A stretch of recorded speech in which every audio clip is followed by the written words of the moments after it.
Hey, hey, hey! Welcome everybody to another edition of the Tezos-artcast. NFT Raiders already in the chat.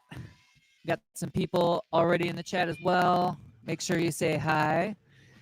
Tezos-artcast, we welcome you all. So Tezos-artcast is a place where we get to meet different artists and musicians and just creative people in general who are using NFTs in their art practice and their creative practice. And we get to meet them, get to know more what they're about, and also, see how this new technology is being used in kind of day to day and how it can empower artists. Um, yeah, it's really cool. So I'm excited to be here. I'm your host PC84, aka Jeff. Um, my my trusty sidekick, Good Times, might be popping in later and joining us. But yeah, I hope everybody's week is going well. It's been an eventful week. It's always eventful. I feel like as far as there's always stuff going on. In the background, I've got a little hen radio going. I'm always having monitoring issues, so if the music is ever a little bit on the high side, please let me know. I try to keep it low, but sound is buzzy, right? For real. Okay, maybe we'll just go with off. Huh. Let's see here. Let me, everything's a little buzzy. Murmur. 1 second. How's everybody doing in the chat? Everybody good?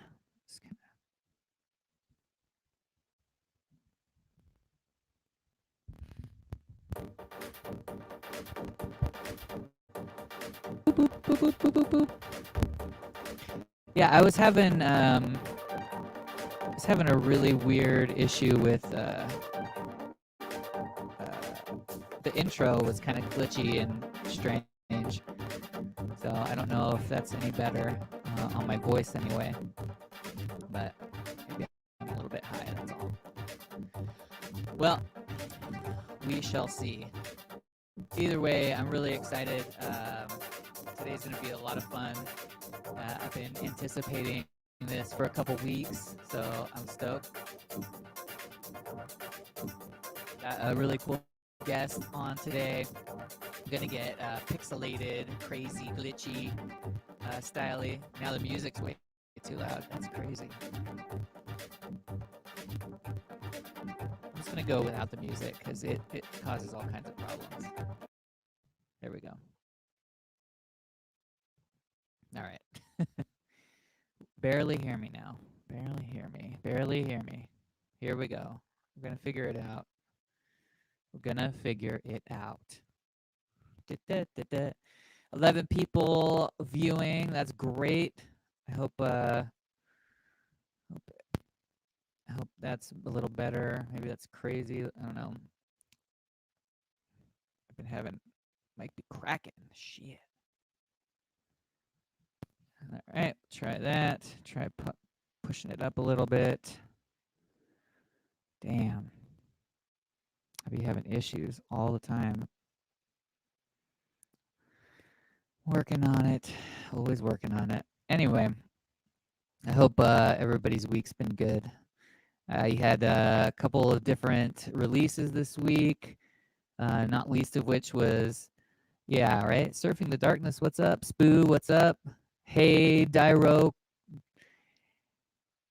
Hadaroket. It's strong. All right, I'm going to unplug and plug back in. Let's try that.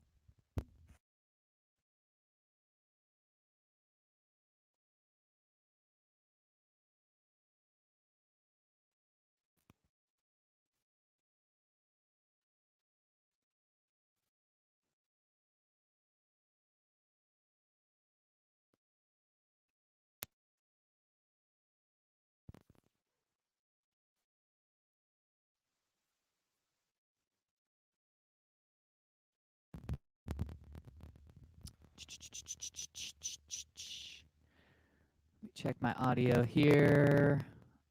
Take that off. Maybe take that down. Automatically adjust my mic. Take it. Dun, dun.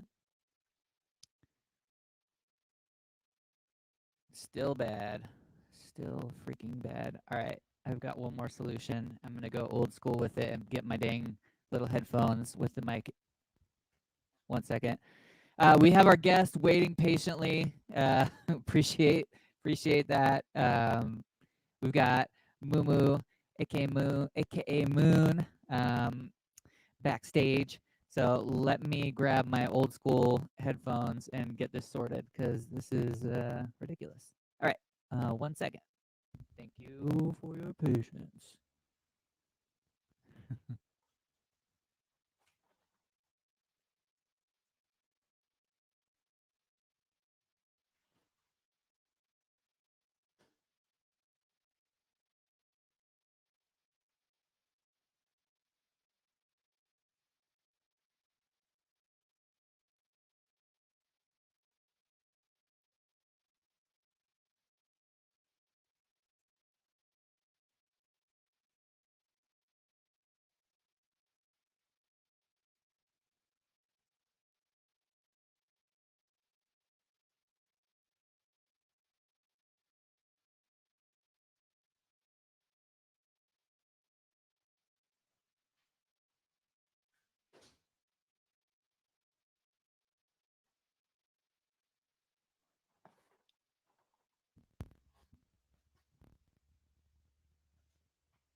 Check. Check. There we go. Okay, that should be at least somewhat better. Got it? Are we good? Okay. It looks like I'm going to have to just stick with the old school setup. I don't know what is going on. All right. Hey, sometimes getting a whole new setup just ruins everything. All right. Let's get back to it. Yeah? Yeah.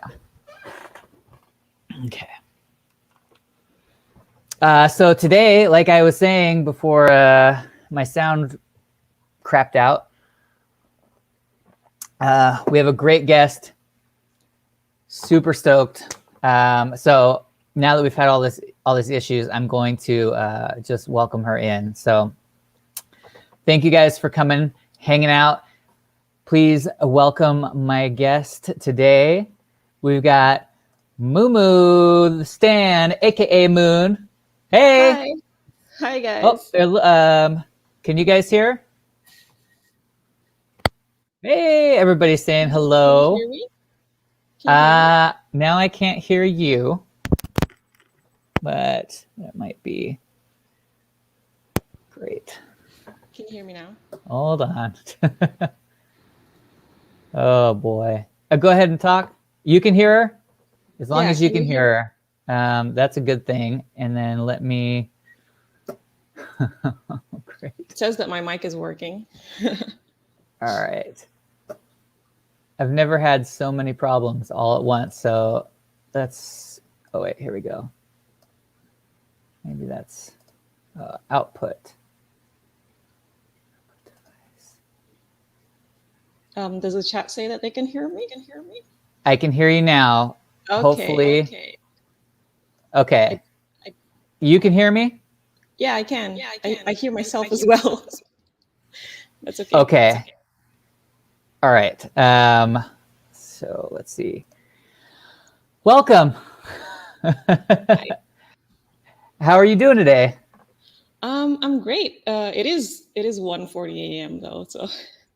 Oh my goodness. Yeah, because I'm from Malaysia, so time zones, you know. Right, absolutely. Well, thank you for staying up so late for this. No really problem. appreciate it.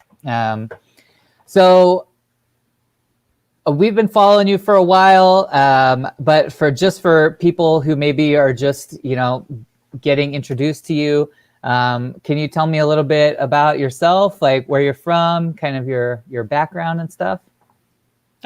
So hi, I'm Mumu the Stan, also known as Moon HMZ. I'm an artist from Malaysia.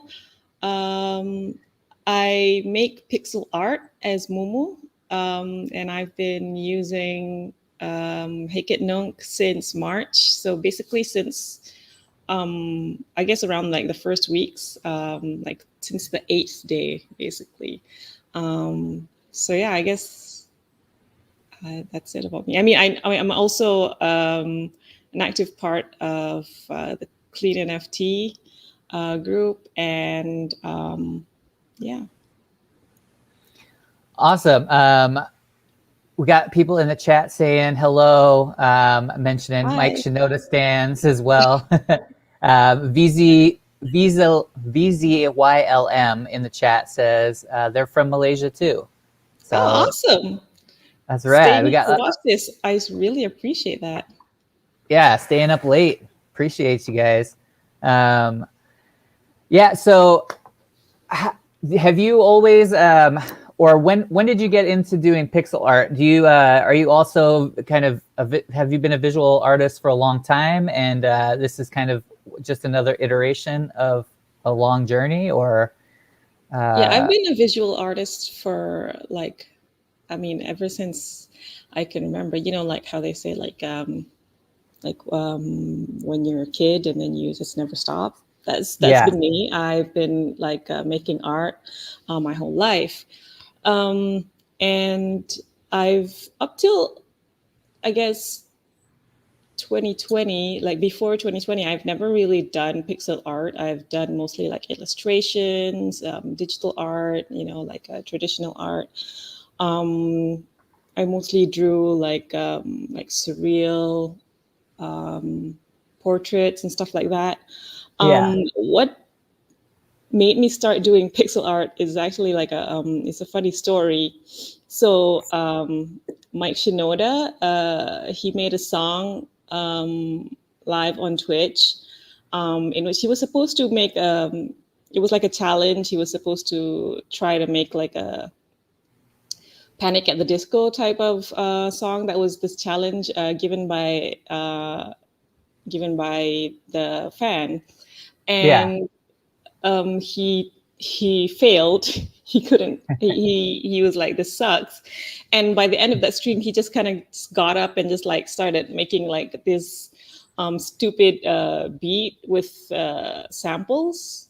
And it was called Booty Down. So it was like such a fun, silly like song, like an inside joke. And for me, I always been like making like silly memes and like inside joke kind of fan art. And so I thought like this deserved like a tribute or something. So inspired by like Nyan Cat and like all that kind of like chunky pixel look, I made like a video, like a music video tribute to Booty Down, and that was my first ever pixel art. Yeah.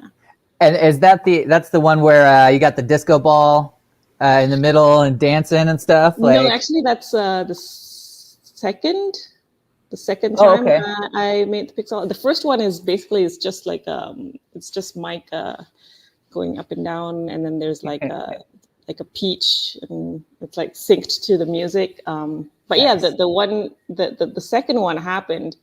I think the one that you're talking about is because during the release of the first edition of Dropped Frames, which was like the compilation of some of the music that Mike Shinoda made live on Twitch.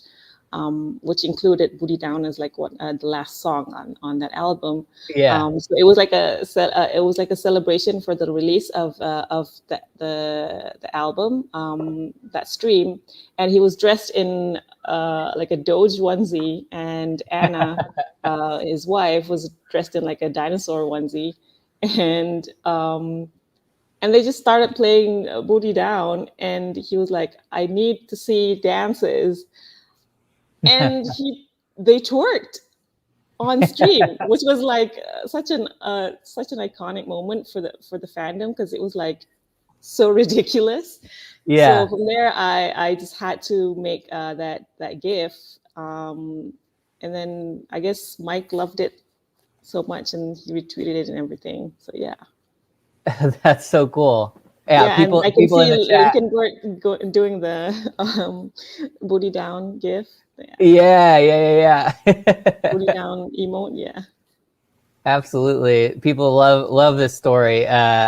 That's a really cool story. So just kind of like being inspired by another artist, which happens a lot. I mean, but to have that inspiration kind of directly influence what I know as kind of your look, your like kind of your style, like from the NFT world.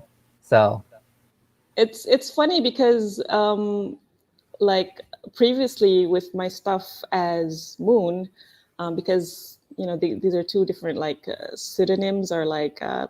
aspects of myself. My art was very like sensitive and like emotional, like I guess Right. serious. Right. So this is like Mumu is like it kind of, especially those like inside jokes and meme kind of like booty down gifts.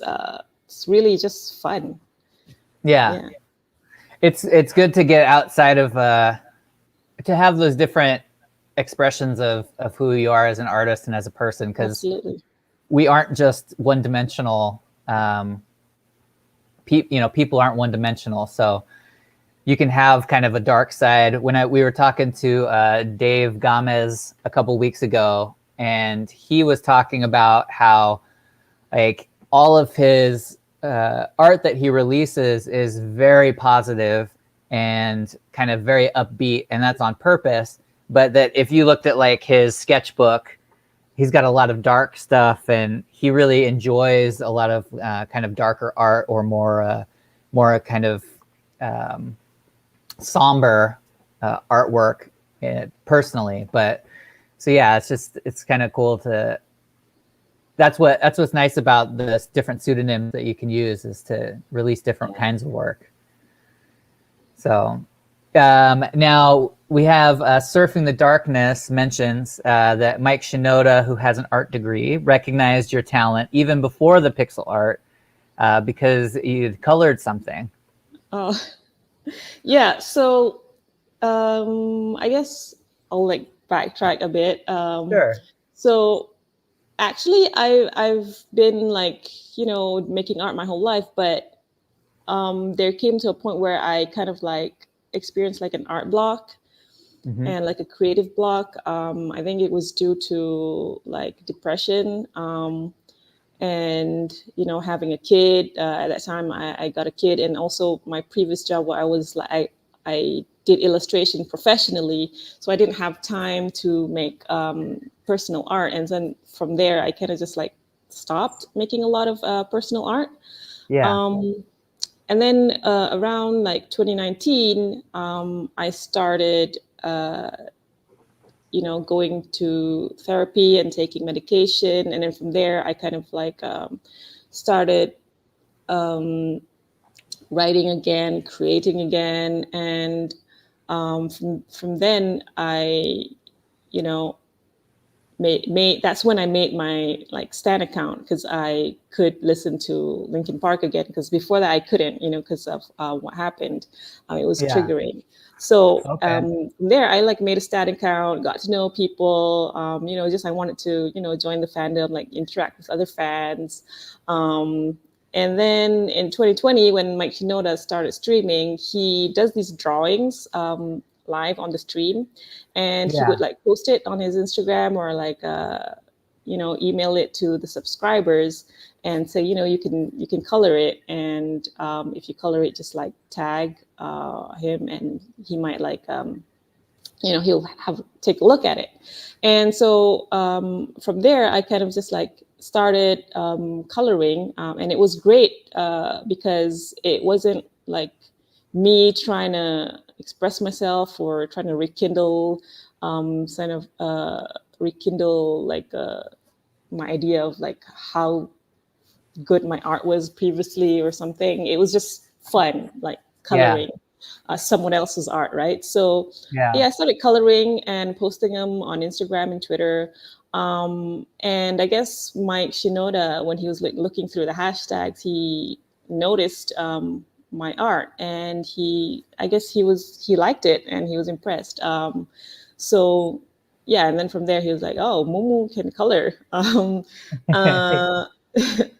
and yeah, he posted it on Instagram. I think the coloring that I did, that was an interpretation of the line art that he did for his Drop Frames album. He kind of reposted it like on his main Instagram feed, not Yeah. like just in his stories. So yeah, that was really quite shocking to me because it was just something that I did for fun. So yeah, and I guess uh, when the pixel art started, I know that Mike Shinoda is a huge fan of like Nyan Cat or something. So I guess it kind of like really appealed to him, I guess, in a way. So Yeah. that's when he started doing NFTs this year. He kind of like started explaining to fans, and we were like, "What is this?" I was one of them who was like, "I don't understand. I don't get the Yeah. point." But we kind of like slowly just whatever accepted it. And in one of his drops, he was like tweeting about it, and I just made a funny like Twitter comment. I was like, "Oh, Mike, I have pennies." And then he commented like, if you start minting your pixel art as NFTs, I will buy the first one. And I freaked out. Yeah. Right. I may or may not have fainted when he DM'd me, but yeah, that's how it started. Basically, that's how I got into NFTs. Wow, that's a unique story for sure. Like, I think I think everybody is coming into NFTs from such different spaces, but I think that's probably the most unique story I've heard so as far as like an Yeah, introduction. it's so Um, surreal.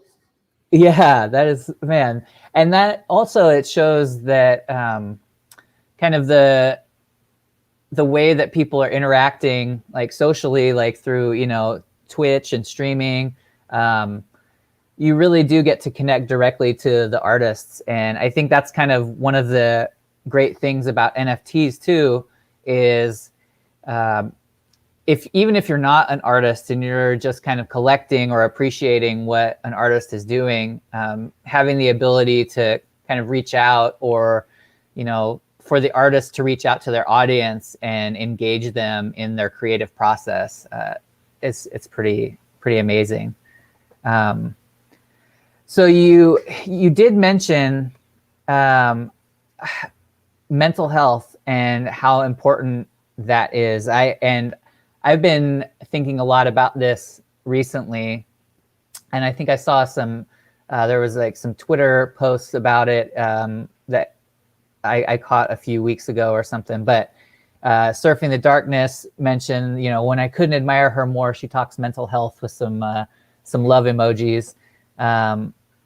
And I would love to explore that just a little more as in general, because I feel like the NFT and art space, like there's so much energy going into it, and there's so much kind of a push to sell art, and it's great, but I also see another aspect of it that it puts a lot of pressure on people, and I think there's kind of an overwhelming desire to stay positive on Twitter and whatnot. And like we were talking earlier about not being one-dimensional,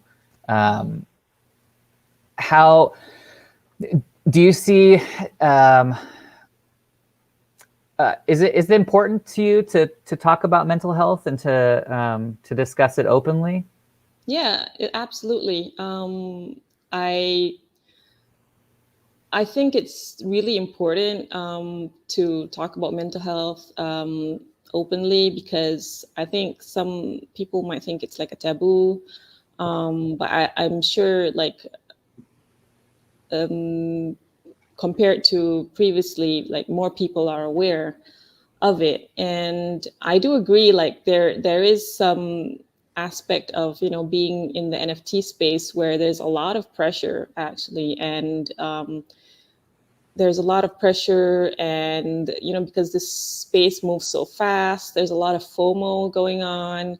And I know, like, toxic positivity can be really bad sometimes in this space where you're forced to be like positive all the time. You don't want to kind of like show that you're weak or whatever. But I think it is important to talk about it. And um, I do, like, share um, that sometimes it is a bit much. I think before I quit my job, I was really having like a hard time trying to balance it all. Yeah.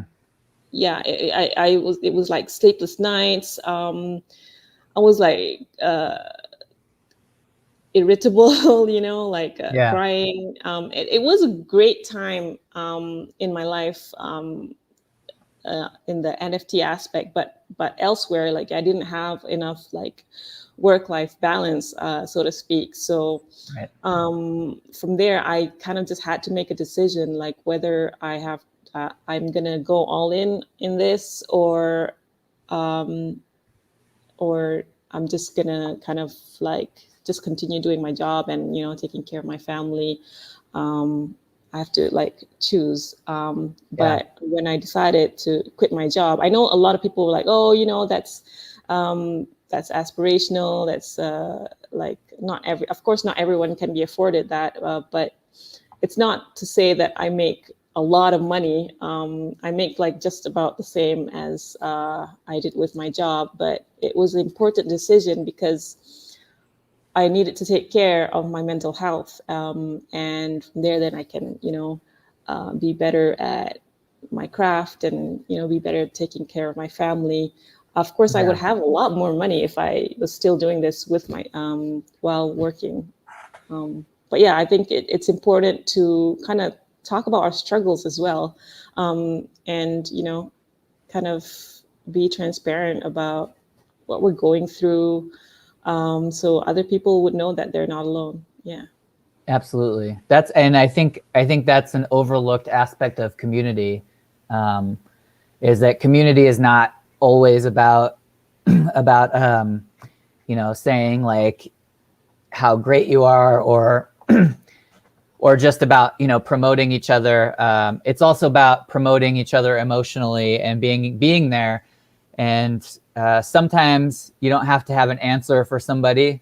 You just have to listen. And sometimes, sometimes I need to just talk it out with somebody, or express how I'm feeling to somebody. But yeah, it's way overlooked, and but the more we talk about it, the better. So Yeah, I guess some I'm people might be like afraid to express those things, in like afraid that collectors would be like, oh, viewing this negatively. But I would say, like, to collectors out there, I think you want the artists that you're collecting from to be able to express themselves, because artists don't bode well with, like, just keeping things locked in. If you want the artists that you invest in and that you support to prosper, that also includes them sometimes talking about like what's bothering them and the ugly side of it. Right. And Yeah. you got to understand, yeah. Absolutely. Well, that's a refreshing perspective. I'm glad it kind of came up. Is there anything that do you have anything in your regular practice that you do to kind of keep yourself grounded? Like for example, like going for a walk, or if you're feeling particularly stressed or kind of like overwhelmed, are there any things that you kind of practice yourself that help you through Yeah, like I some kind of difficult times? meditate sometimes, Mm-hmm. do deep breathing exercises. Um, I sometimes I just like listen to music. Yeah. Um, yeah, so those are the things that kind of calm me down and kind of uh, quiet down like the noises, so to Right. speak. Yeah. Yeah, because like you said, there is a lot of FOMO out there, and it can be difficult to unplug yourself and kind of get away from all of the interaction, all of the art being minted, wanting maybe missing out on something, but uh, you only get one. You only get one mind. You only get one body, and you don't want to miss out on that. Like the fear of missing out on who you are and who keeping yourself healthy should be more important. So I do like since this is like my job now, I kind of treat it almost like one where like I work on it like intensely 5 days a week, and on weekdays it's usually I take time off, and it's more like family time and just like yeah, chilling, watching movies and stuff like that. So um, yeah, but I know that's a privilege that not everyone is afforded, because some people are doing this like part time, but just like try to make time for yourself without the pressure of like NFTs and trying to catch everything that's going on. that's right. That's right. Got to make a schedule and stick to it. We have some Luma is from Brazil. Wanted to stop by and say hi to this amazing artist before work. So wanted to Hi, say Luana. hello. um, Luma is freaking out about Mike. uh, it's a cool story, Luma. Surfing the Darkness said Mumu for mental health representative, inventing that position right now. I don't know if I'm the best person for that. Okay. And then Katoda says good vibes only. So, but yeah, and I think people resonate with just being honest and staying real and surfing the darkness. She says, I just had an interaction with one of the artists I got pieces from where she stressed out about Hen being down and was vulnerable to me, and now I love her art even more.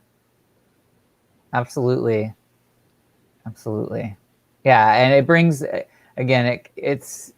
I mean, I'm sure watching those streams with Mike on Twitch, probably, I mean, all the fans get to know him as a person a little more and see what's behind the music and what's behind the art. So, yeah, it just endears you to an artist and art even more.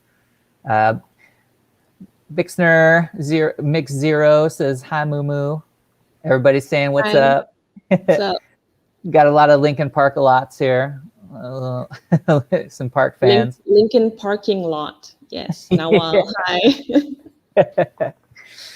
Hi. Everybody's saying hello. Well, yeah, it's how has I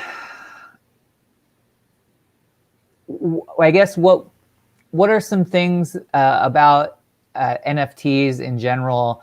I mean, other than I mean, I know that it's transformed kind of your work life. Being able to transition into that full time is really great. How would you say has it affected your creative process? Like knowing that the NFTs are, what am I trying to say here?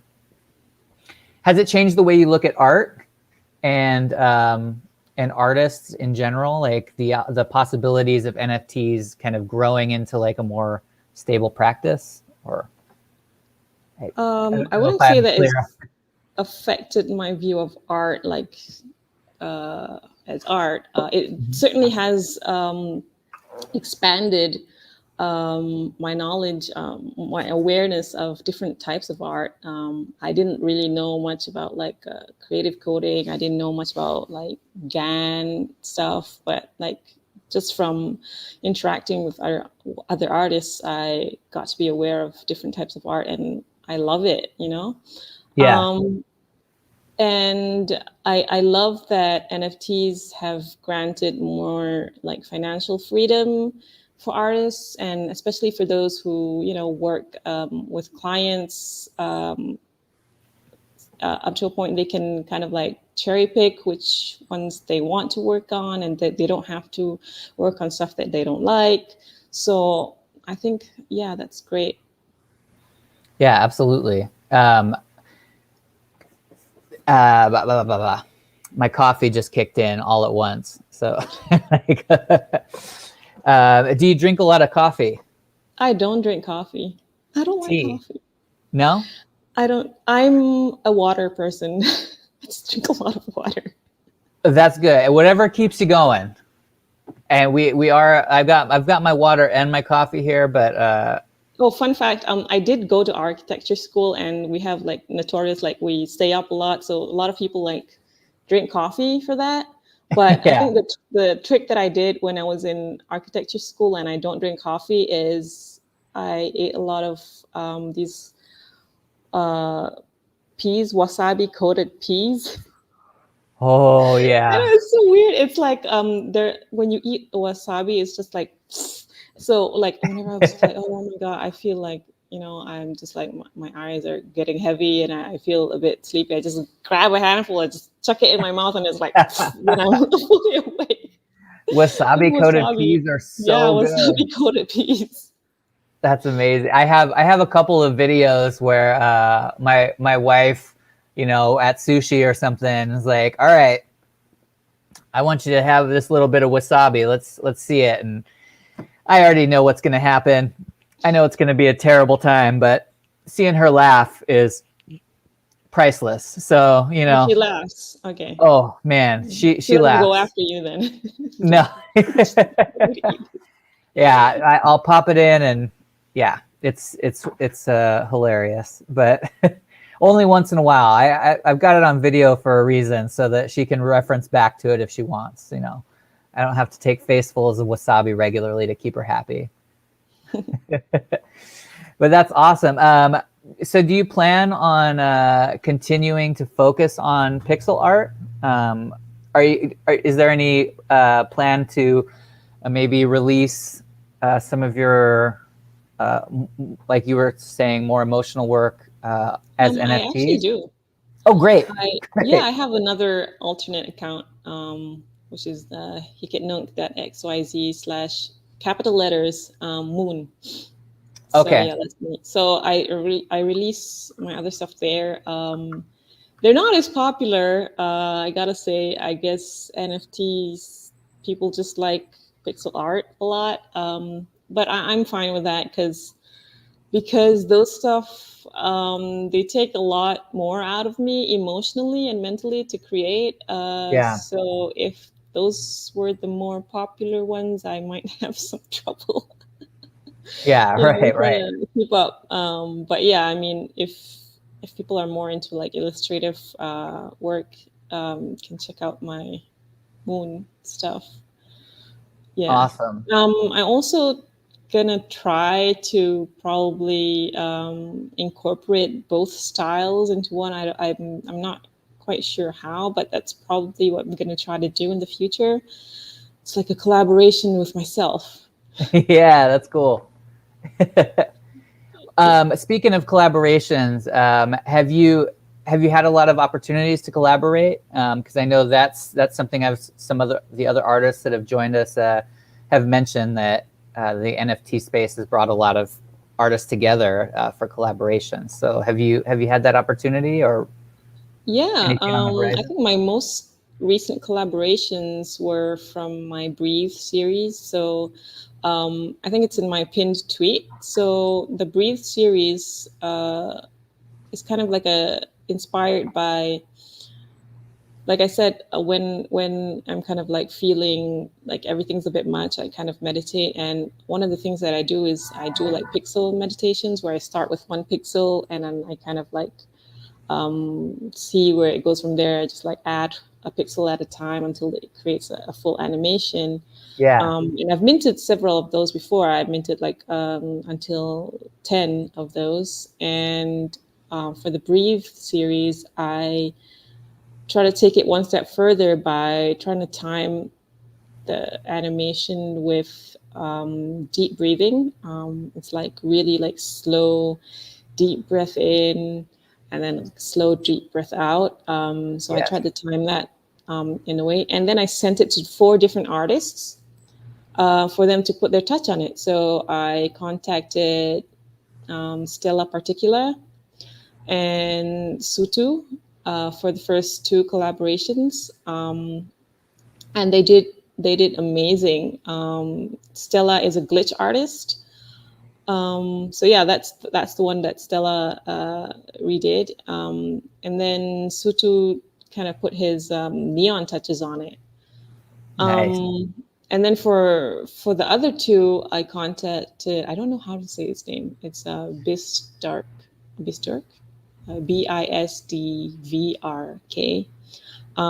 So he also created like a soundscape to it, Ooh, and cool.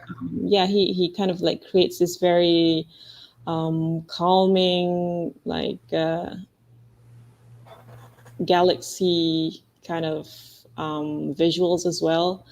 So I thought that was perfect. That was a perfect companion to the thought behind the Brief series. And lastly, I had Anna X Molina to collaborate. I really love her stuff. She creates stuff frame by frame, using like really like tangible methods. She like paints on them and then she animates them by hand. And I really love that combined with like the more digital, pixel art, and it kind of like Yeah, created something new. And yeah, I'm a big fan of whoever I collaborate with.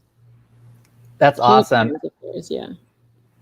Yeah, collaboration is so fun, and it can kind of open up how you approach your next piece or your next piece of art. And, Yeah, uh, definitely. I think some of my recent work is really heavily influenced by like glitch artists that I respect on Hikanook. I can't do what they Absolutely. do, but like I think it's pretty obvious that it's inspired by them. Yeah. I can't wait for the collab contract, honestly. That would be next level for sure. Oh, I hear you. I'm so excited about that myself. Like, I keep uh, bothering them like when is it gonna happen? yeah. I love the idea, and I think I've talked a little bit about it on here before, but uh, I put out like a little photograph, like a photo zine a while back, and I got some like local artists that I knew um, to put it to, share their photos with me and share their music. And I put this zine together and, released it, in print. This is before I knew about NFTs or anything. And I personally struggled with this idea of like, how do I reimburse these artists? Because like I'm just taking on the cost of printing and taking on the cost of pretty much everything. And because it's a zine, I want to make sure that it's accessible. So the cost of it is not something I'm going to make a lot of profit on. That was just how I ran it. It's like just a little bit extra from what it cost to print. And it's like, I don't know. I'm only printing 50 of these. I don't know how to compensate these people. Like, I wish there was a way to instantly link them to this so I didn't have to worry about it. And I could just say, hey, by participating, you're going to get a royalty from this when it sells. Like, and now here it is. It's like that collaboration contract allows for those kinds of things where, Takes a headache away. Exactly. As like a publisher or a gallery, like you can kind of,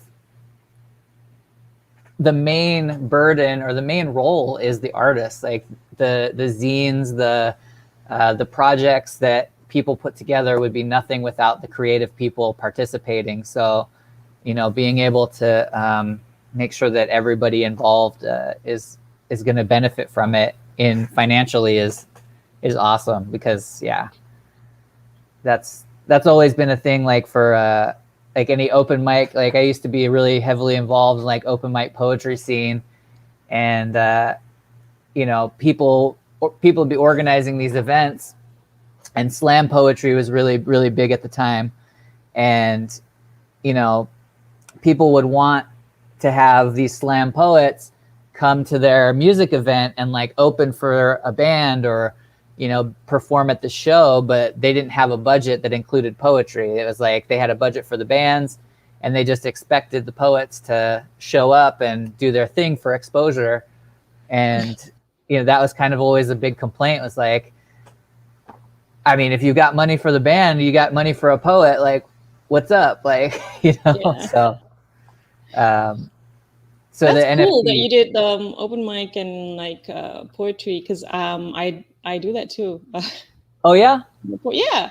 I used to perform a lot before the pandemic for the different poetry events. I think the last time I performed was in early 2020, in March, right before, like just a few days or weeks before like the lockdown happened locally, which is wild to think about. So yeah, it's been a while. It's been a hot minute since I've done any poetry performances. But yeah, it's really cool that you did that. I missed that scene terribly.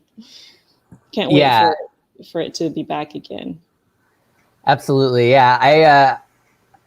I long to reconnect. I think that was one of the reasons that I started this show initially, was because for a long time, I was deeply connected to that open mic scene and hosting and stuff, like, and I love that aspect of it. And I started a job where I wasn't able to keep those hours anymore, and I was burning out. This was years ago.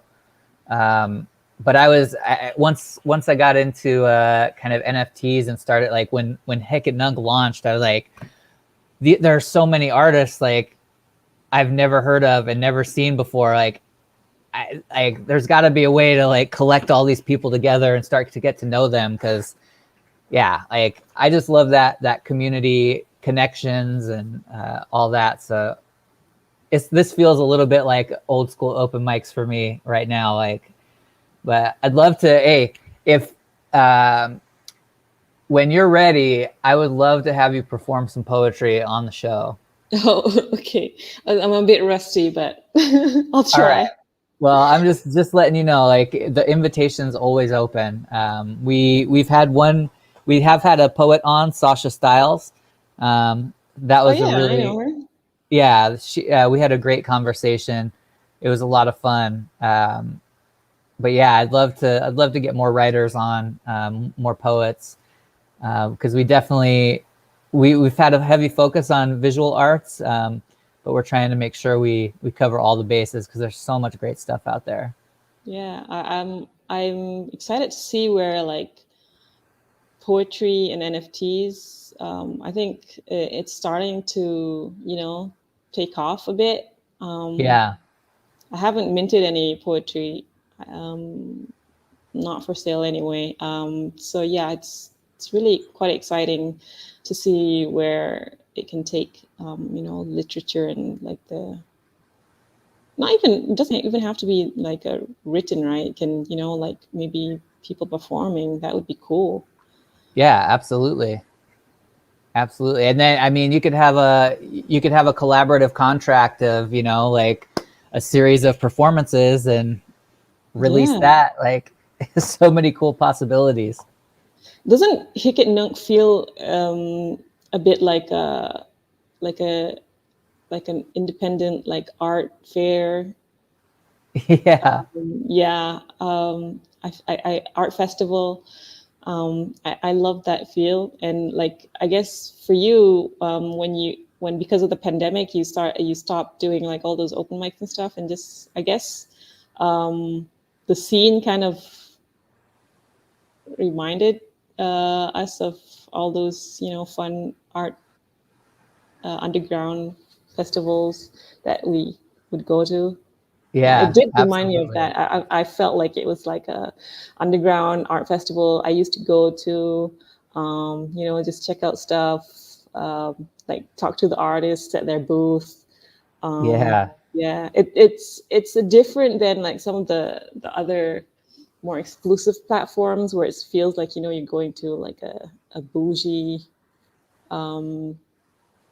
gallery or something. I think it not feels like those like art festivals where there's like a bunch of artists from different backgrounds and it's Yeah, more independent and stuff like that. Yeah, I miss those stuff. absolutely. I know. I have a lot of good memories from visiting little art festivals and stuff too.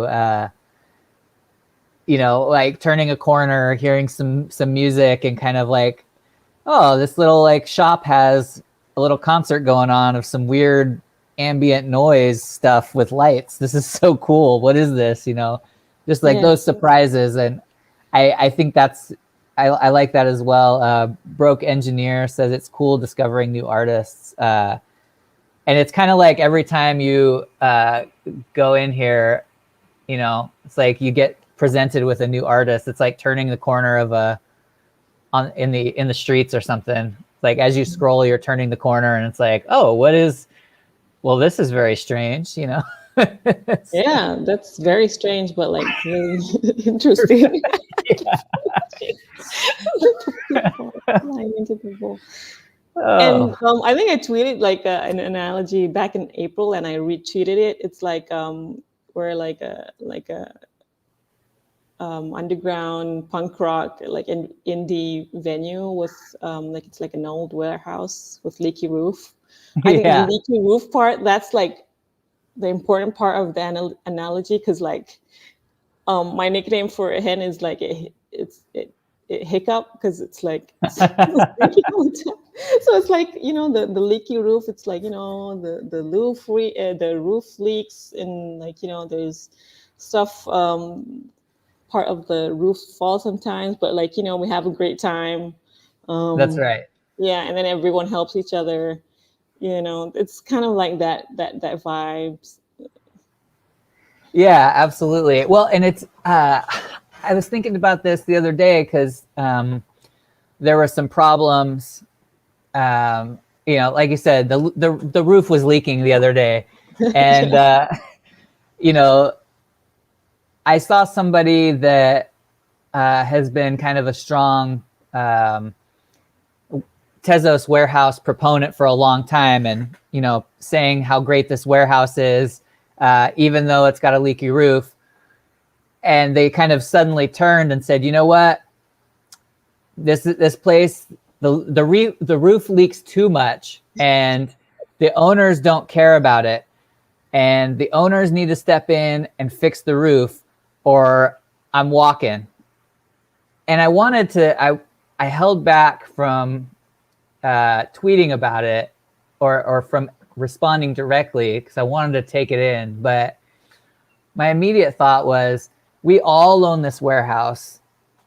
And that's the difference between, that's that decentralized structure, is we all have a responsibility to the warehouse. So as far as the roof leaking, if you expect somebody who's participating just because they have money to fix the roof leak, then like I understand asking or reaching out to that person because they have money, but having the expectation of like, well, these people, they don't care. Like I just you have to be involved, and it's our leaky roof at the end of the day. So if something's really broken, like if we don't have the skills to fix it, then we just have to help in other ways, you know? Like I don't have the coding experience to help fix a leaking roof, but I can be patient and encourage people to, you know, dance.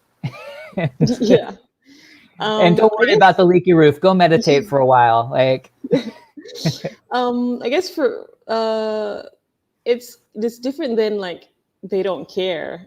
I think the people who kind of like help maintain the warehouse do care, but like I guess they just have different ways of going about it than what you would expect from a typical like company, so right. to speak. So ever since like the hack and everything, I kind of just like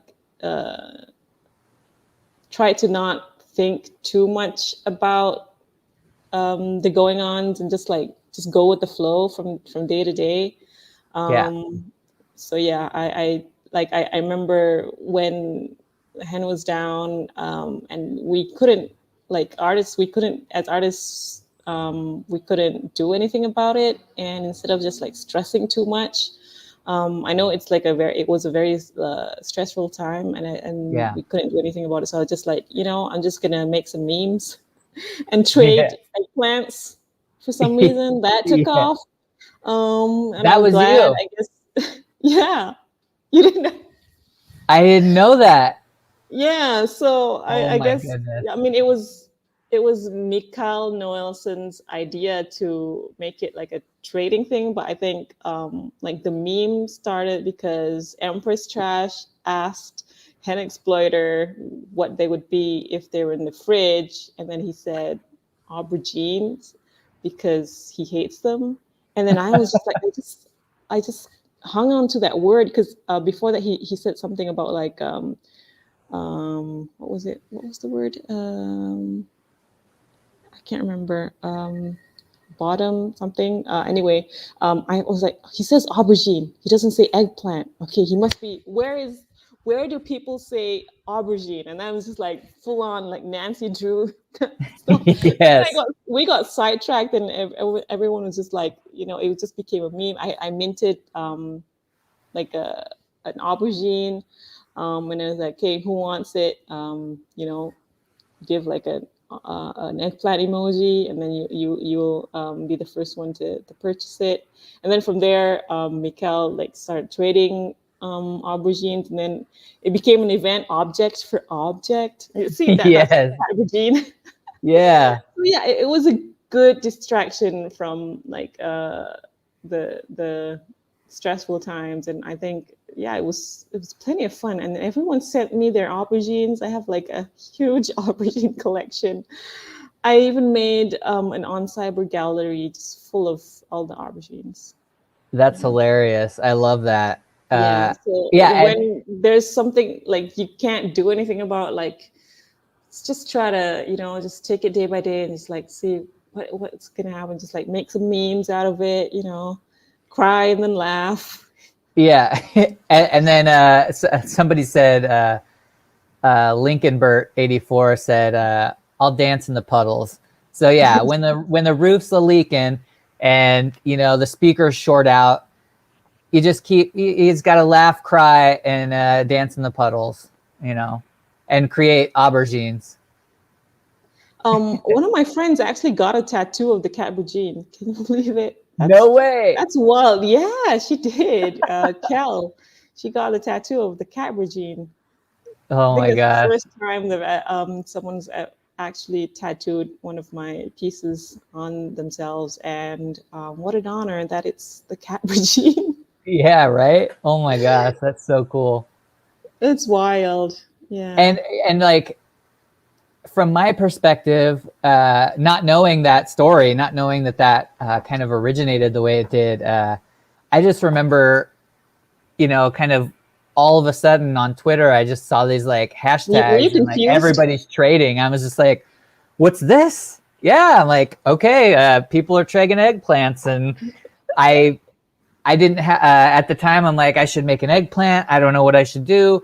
I felt like I wanted to participate. I didn't end up doing anything for it, but I just kept seeing it. I'm like, I don't know what it is, but it's hilarious. And yeah, maybe I'll catch the next aubergine for aubergine or whatever. But so Well, it's hopefully interesting to not see. because of an exploit. Exactly. I knew it was around that time, but I had no idea that was kind of Yeah, because we origin of couldn't it. do anything. So it's just like, I give you my aubergine if you give me mine. So Yeah.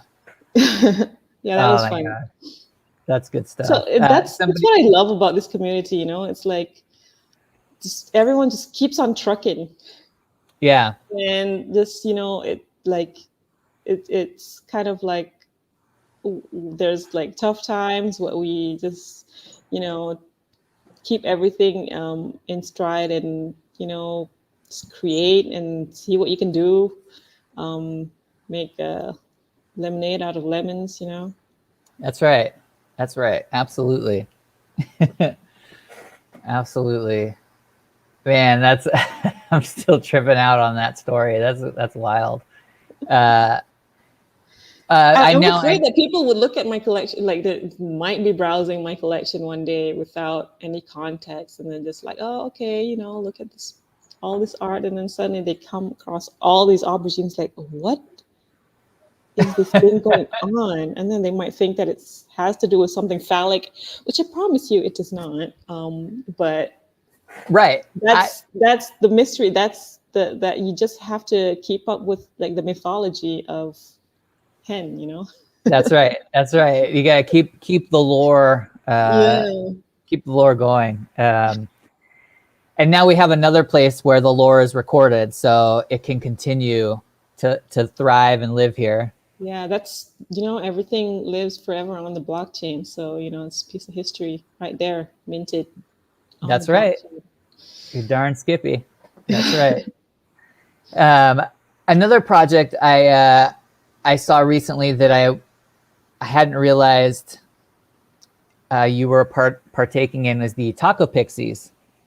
Oh, yeah. Can you talk a little bit about that? Oh, the Taco Pixies. So that started way back in April. I think it launched on April 1st. Yeah, this is a tribute to everything that I've done. It's all of it, huh? Up to that point. Yeah, it's everything. It's like the most ridiculous piece I've ever made.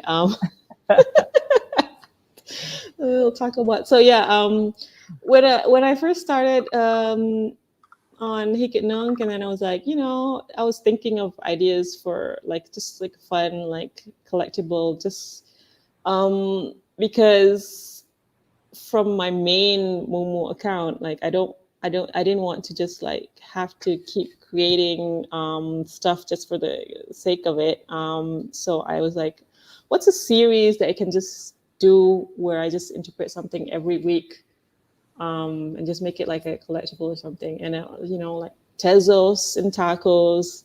And I saw no one has done like these taco collectibles. I have to be the first to make the tacos collectibles on this Tezos blockchain. So yeah, and then it's not loading. Yeah, that's how I made Taco Pixies. Yeah, they're just a bunch of tacos with different characteristics. There we go. We got hen next in the clutch. Yeah. Yeah, super cool. Do you now, like some collectible projects have been generative, so they kind of go along with like the code where it's switching it out and all that. Are these part of a generative project, or No, are they? I don't know how to do those. So these are all handmade. I think of them. I think of them every week, like what am I going to do? Yeah. what am I going to do with the tacos this week, and I just make them as I go, you know. Next week, actually, we're going to reach the 100th Taco Pixie. Oh, wow. And that's when the one of one collectibles will end. So it's a limited run of 100 Taco Pixies.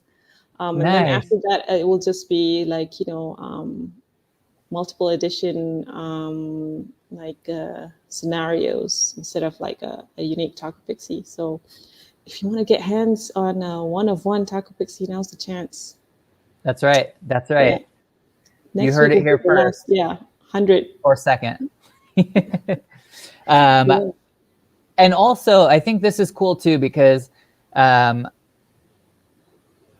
there's a lot of generative projects going on, and I think that this is a good, another good example of not having to have kind of coding experience to do one of those projects. Like, there are different variations on the one concept, but as an artist, you don't have to have coding prowess to do kind of a collectible project like this. You can Definitely you can not. go in and do one of ones, just different variations, and I think that's Yeah. really cool. I have a lot of fun. Like I as my previous job, not my recent previous job, but like one of my first jobs was as an illustrator at a children's magazine. Yeah. And I had this series called Curry Pao, where basically it's a curry puff and a dumpling. I don't know what you call it, a pao in Malaysia, where they go travel the world and they meet other foods from different countries. Nice. And so every month I would design a new character that's like a little cute piece of food from that country.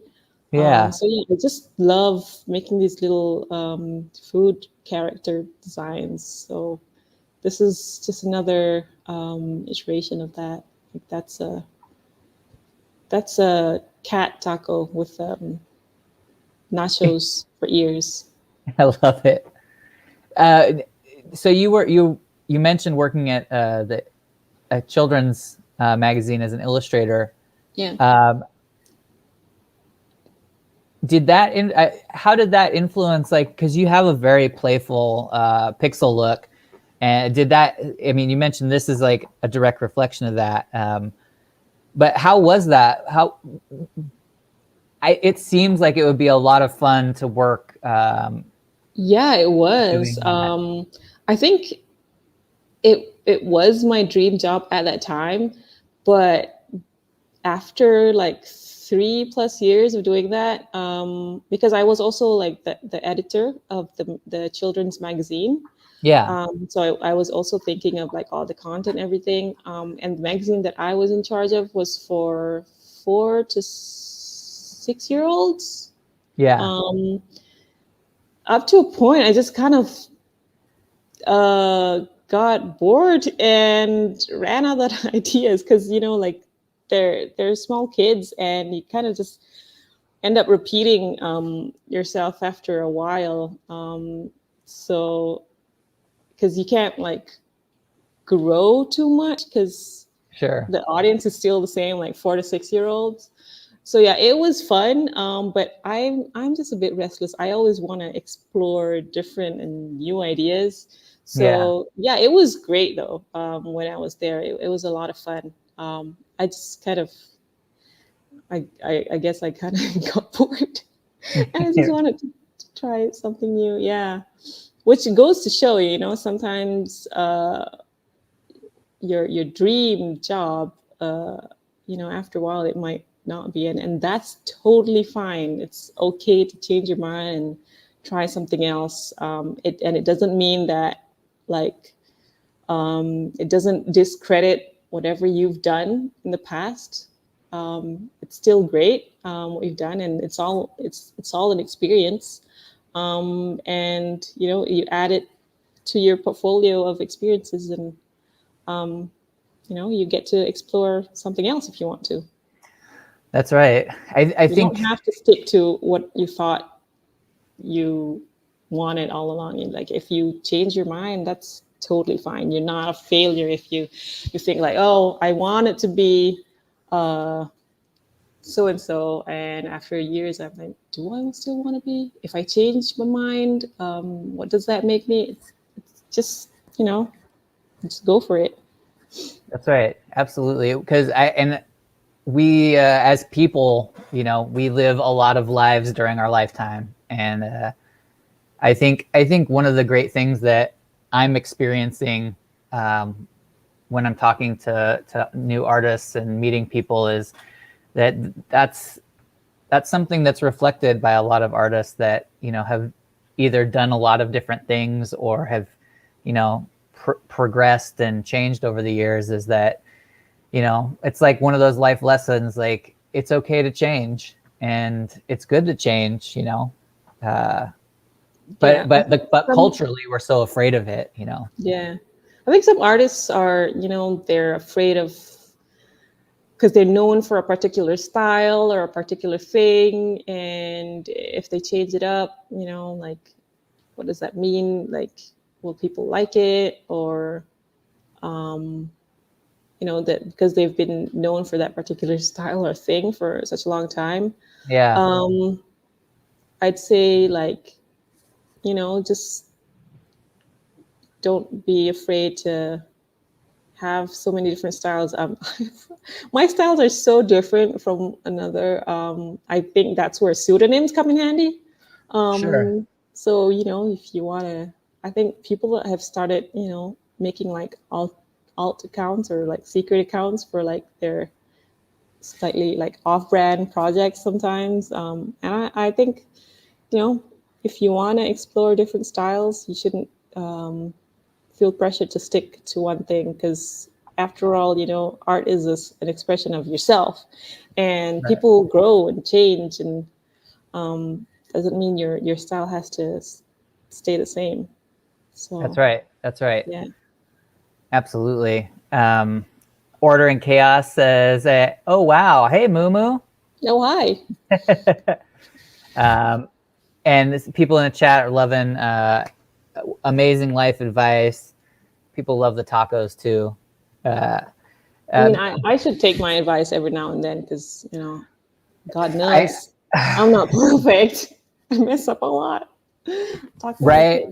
Yeah. That was something like, it's like all of the advice that you give to people, like you're really talking to yourself at the end of the day. Exactly. Exactly. And it is hard to take your own advice. I'm finding that as I get to a certain age, all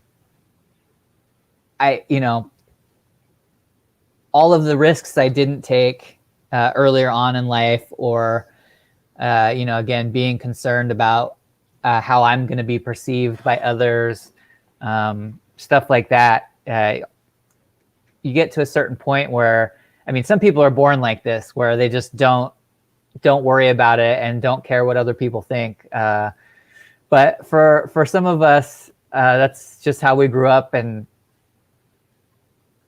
at some point, though, you kind of look back and it's like, what was I so worried about? Like, life is short, and all of the things that you're told throughout your life of like, don't sweat the small stuff, is like, oh, right, I just got to do stuff.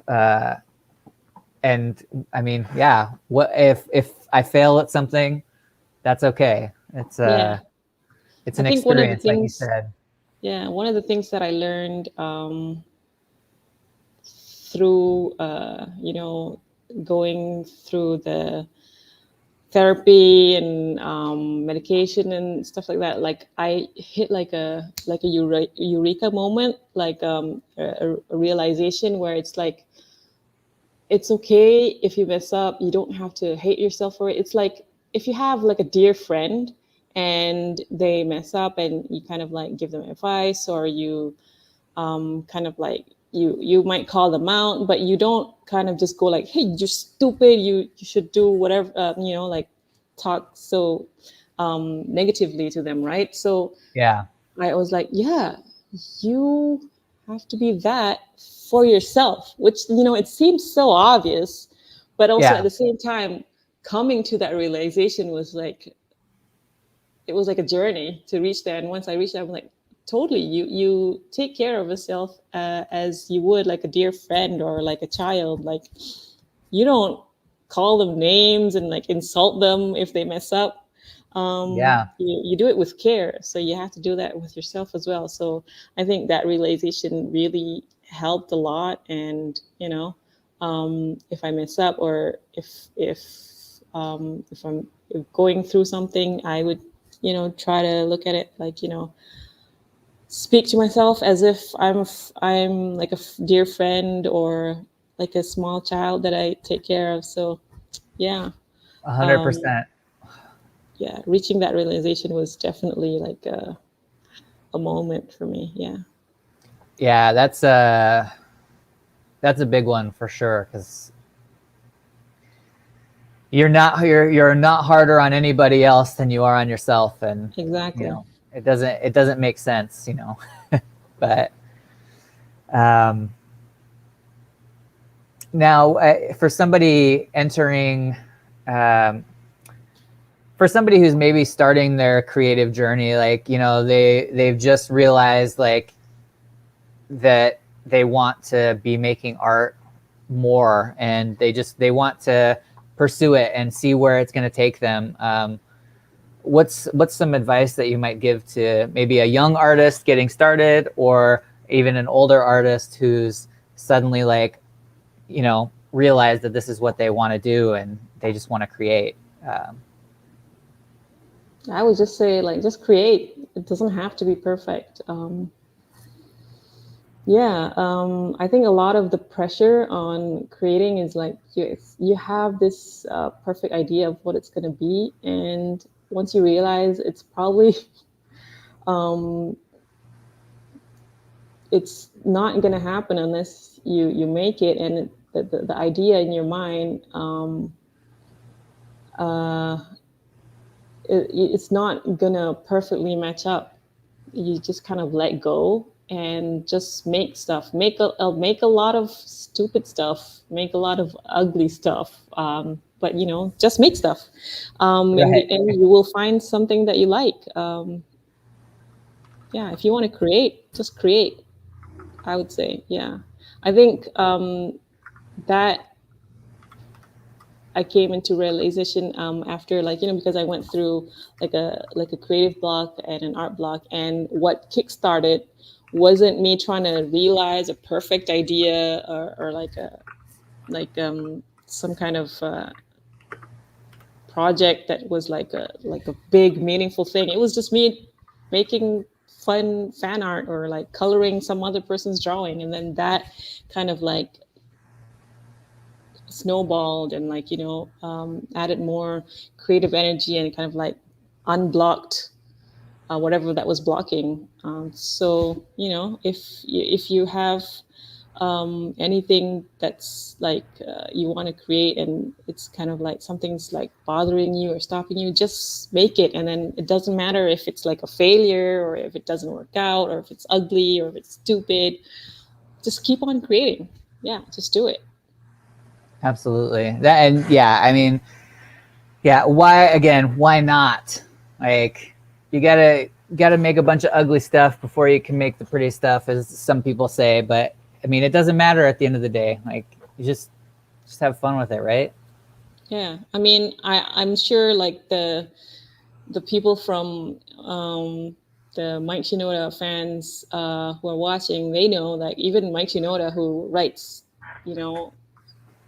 great, perfect albums and is a Grammy Award winner, we've seen him fail on stream trying to make a beat, and it just doesn't work out. And it happens even to the greatest. So right, and that's again, this kind of circles back to that earlier part of the conversation when we were talking about kind of the accessibility to artists and stuff.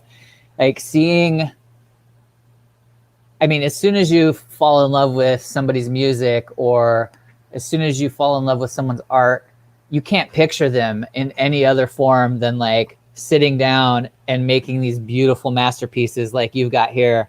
Like, I mean, when I look at your page of your creations, I'm like, man, like she just sits down and just knocks this out of the park every time. This is so amazing. But to meet somebody or to see them and talk to them, you realize like, no, like you've put in a lot of hard work and things don't always go exactly how you want them. And that's okay. And I'm sure that it's so refreshing to hear or to be able to see an artist make a mistake that you kind of put on a pedestal, because it reminds you that you're not so different from them, you know, that you're both people and, you know, you're sharing a creative space. Yeah. So that's, yeah. I think watching the streams on Twitch, I know a lot of the other fans, you know, we can see like, yeah, even like the most talented, you know, person that we know, or like the person that you look up to, they mess up and they create stuff that's not perfect all the time. So it kind of like puts eases some of the pressure on us, you know, smaller beings. Right. Yeah. That's right. That's awesome. Broke Engineer says, but then we got a booty song. But then we got a booty song. So yeah, I mean, he embraced the mistake. I mean, the F up, whatever. And it's a stupid song because it's like, it's so silly, but you know, we have fun with it. So, you know, sometimes you make silly mistakes and you just create something dumb for the fun of it, for lulz, and you have fun with it. Yeah. Do you have a favorite tool to use when you're making pixel art? I don't know if it's my favorite. When I started making pixel art, I just kind of Googled like a pixel art, like make pixel art, and I just came across this app. I guess no one really uses it. It's called Okay.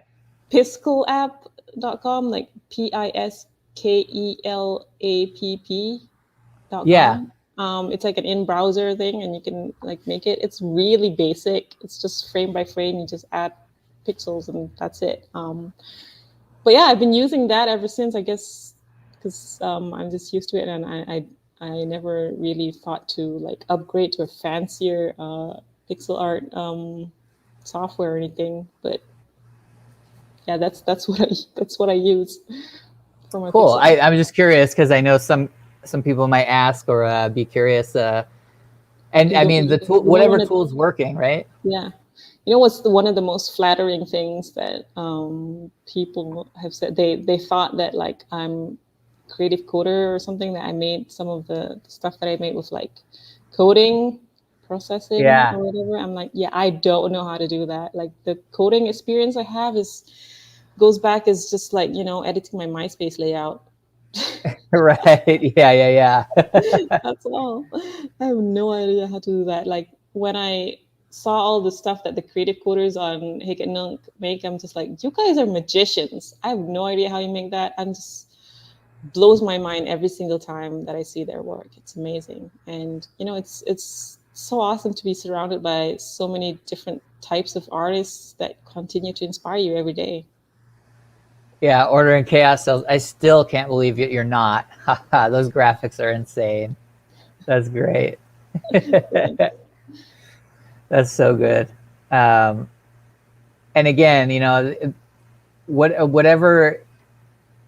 I think that's cool too, because, you know, going back to accessibility and stuff, you know, you don't need fancy equipment. You don't need, you know, you don't need the latest and greatest program to do something fun and enjoy it.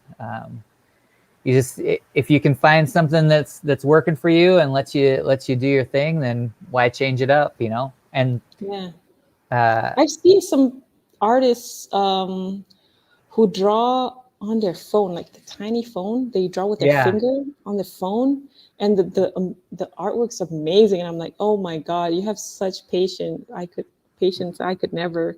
And then some people who like just draw using their mouse because they don't have a stylus, or like a tablet. Yeah. You know, if the will is there to create, you're gonna make it happen. That's right. Yeah, absolutely. I remember that. I picked up this album from the library once, and it was,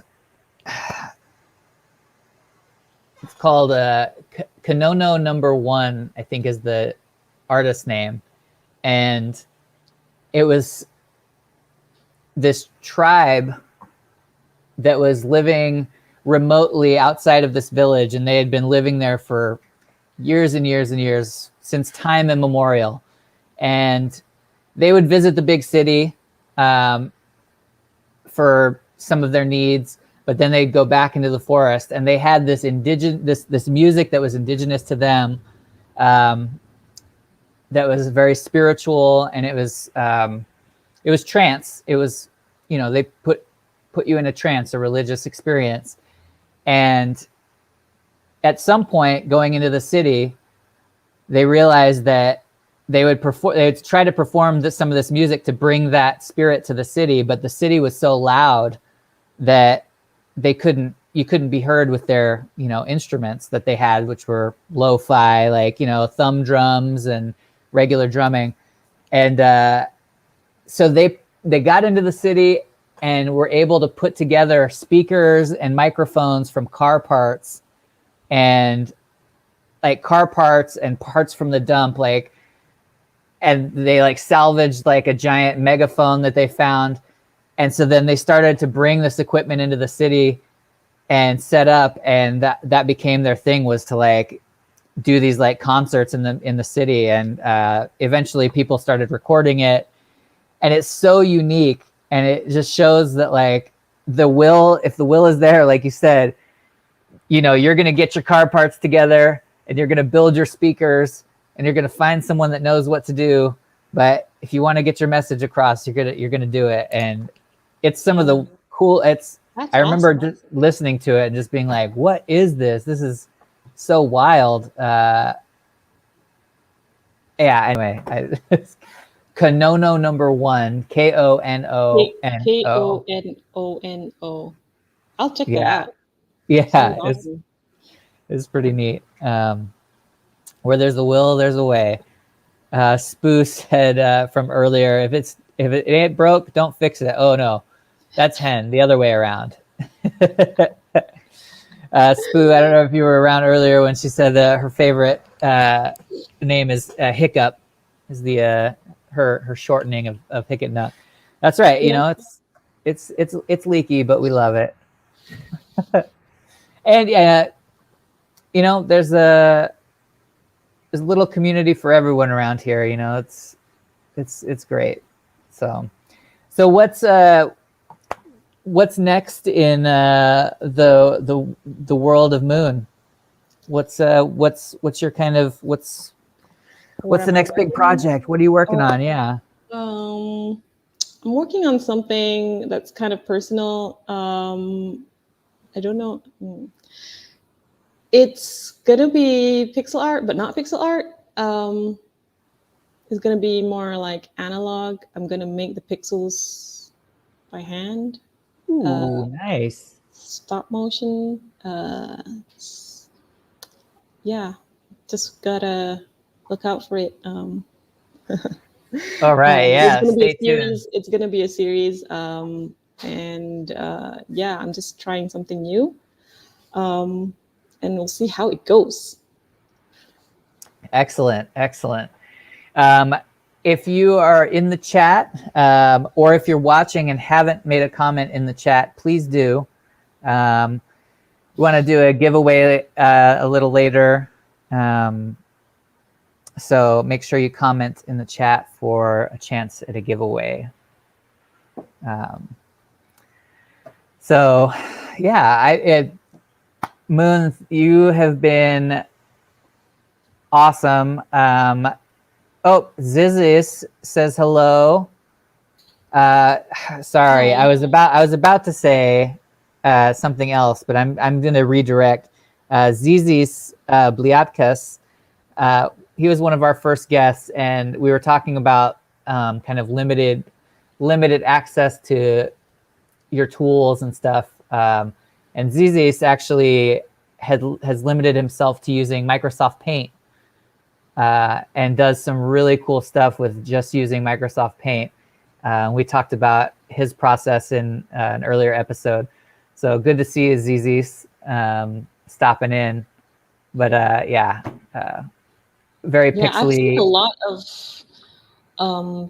people on Hikanook who just use paint, and they're awesome.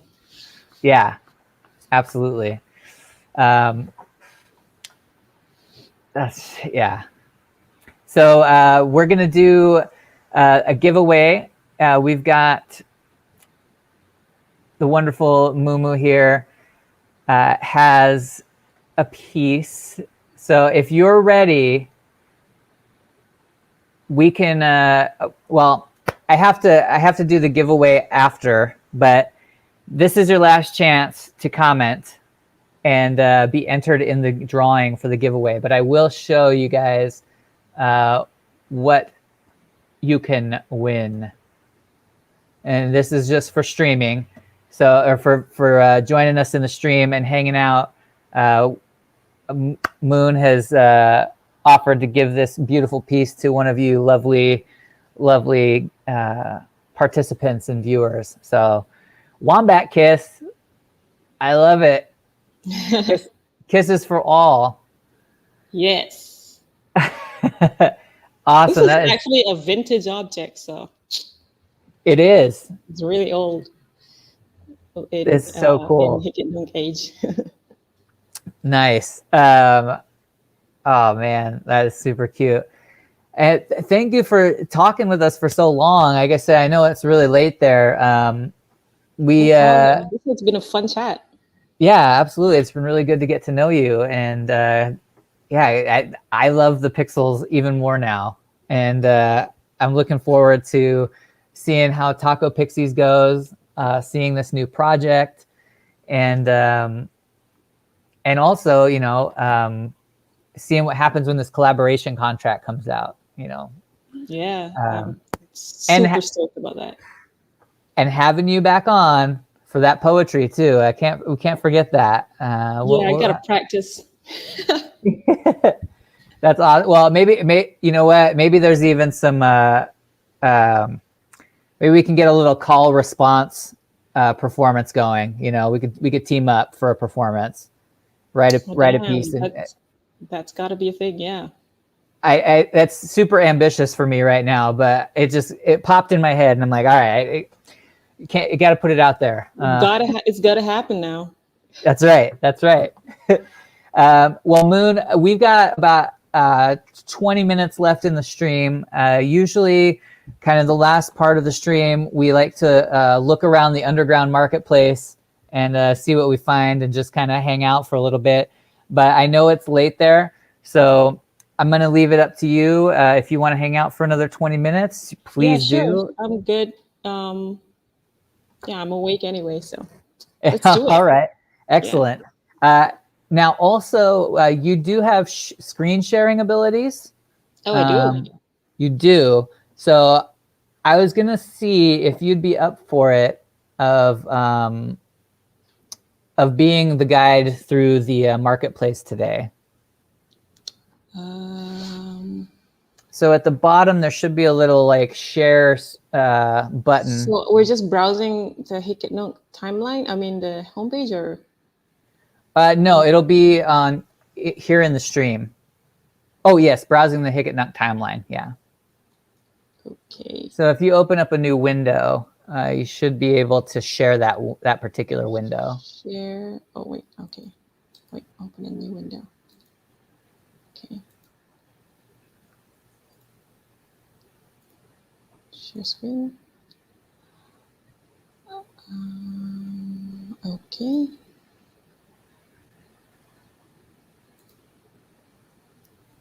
Where are we going? Where is it?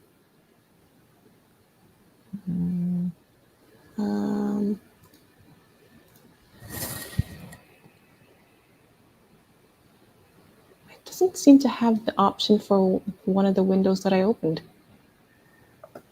Okay, it may be in the tab. If it's in a tab, it won't give you the option. No, but it's not in a tab, and it's a different window. Oh. Yeah, I can't. Okay. Yeah. Well, we won't worry about it too much. I'll guide us through it, and you stop me when you see something that you really like. Okay. And Sure. we'll check it out a little closer.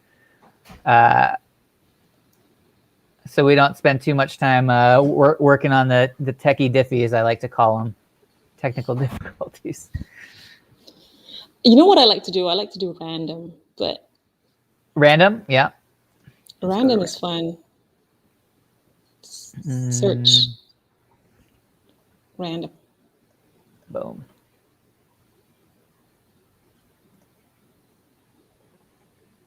Ooh, loading a PDF. PDF's right at top. It's a PDF. Come on, Hen. You can do it. You can do it. If you can't do this, then we'll just go back to the Oh, a Reiki attunement certificate. A what? Reiki attunement certificate. Reiki attunement certificate. All right. Okay. Wow. Okay, so I love this series. At the top there's like a nude pixel. Yes. Yeah, those are cool. Pava 1. CGA life drawing. Don't know if this is by the artist, but oh yeah, it is. 95 tests. Those are cool. Yeah, I haven't. I don't think I've seen this, so we'll go deeper. I want to check out the artist. Okay. Oh yeah, that is pretty cool. And there's like, I like that it's kind of a variation, like of you have some that are a little bit more detailed than others. There's a window tribute. Yeah.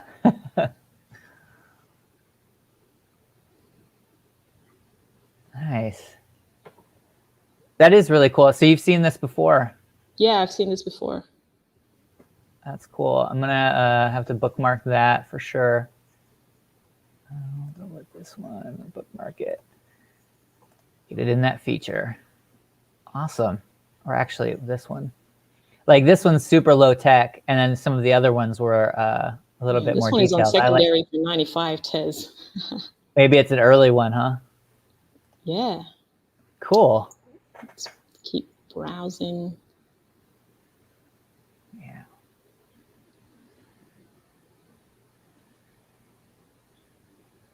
Surfing the Darkness says, careful with prude Twitch. Yeah, right.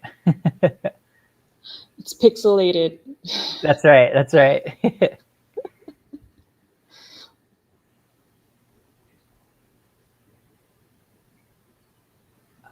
Oh. I got to look at this one real quick.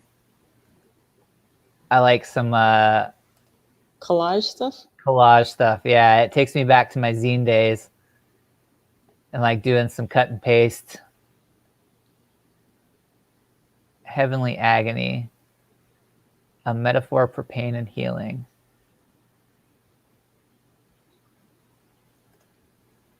Sold out. Oh, yeah. Come on, load it. Yeah, that's pretty. Yeah, I something about like, you know, the movement in the picture, and then kind of these hard edges and everything. It's really pretty. Man. Awesome. Like a zine. Kind of. Yeah, exactly. I like that. Like the planet. What is that? Like the girl with the laptop and looking out. Oh, yeah.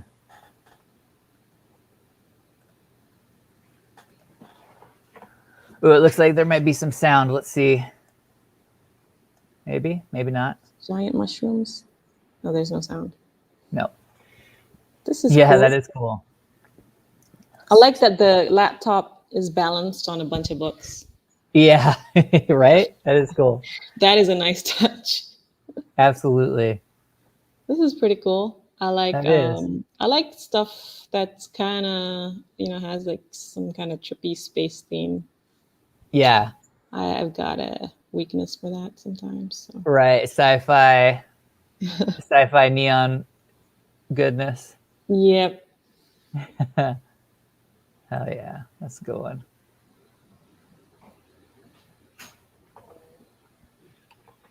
It is really cool. It is like an art market. I like that analogy. Now I'm going to think of Hicket Nunk as like underground art, like walking through the streets. Yeah, there's like some puddles. Gotta get around. Yep. It's kind of in a dingy alleyway or something, but there's lots of gems. That's right. It's the thrill of the hunt. Absolutely.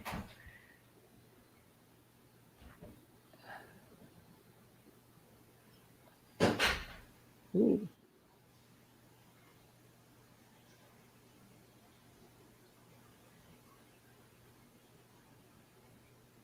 What's that? The interactive one. What does it do? This guy here, let's see.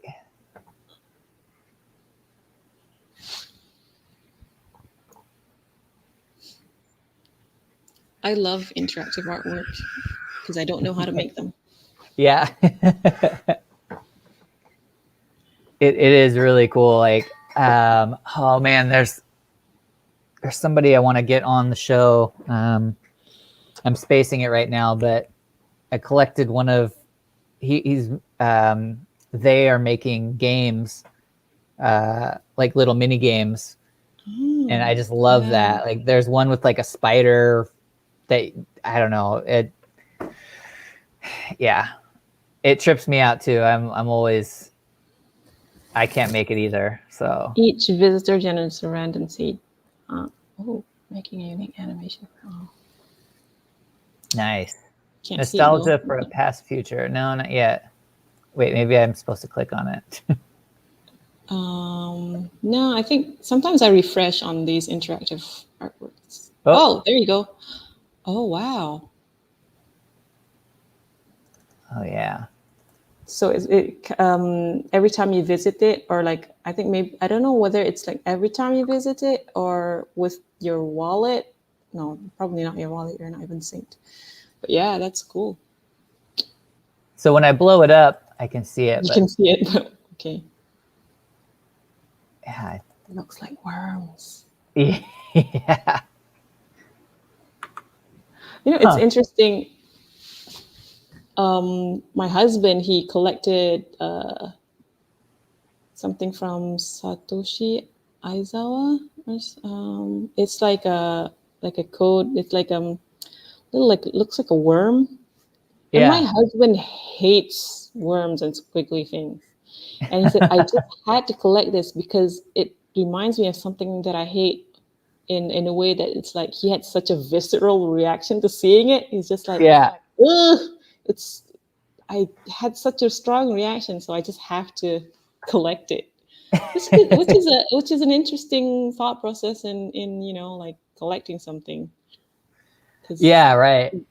You hate the thing, but because that's why that artwork is so cool, because it's not the thing, but it reminds you so much of the thing that you hate that you have a visceral reaction, and so you collect it.